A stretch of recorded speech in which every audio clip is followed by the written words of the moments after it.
Good morning from my side. Today we are making tuna sandwich. Yes, we said no more boring breakfast. So before I groom my bread, I'm going to cut my boiled egg into small pieces like you can see in the video.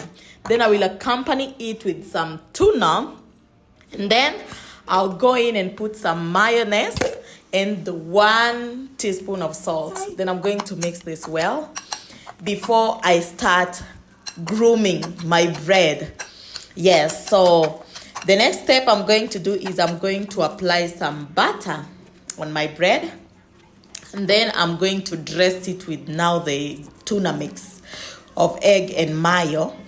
And after that, I'm going to add some mozzarella cheese to it, and then I will place it in a pan so that I can allow the cheese to melt.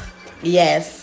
So I'll add a little bit of butter into my hot pan, and then I'm going to place now my bread, my sandwich bread, my tuna sandwich, into the pan, and allow it to melt the cheese and also to get that crust. Is it called crust? Ni tamu, it's sweet.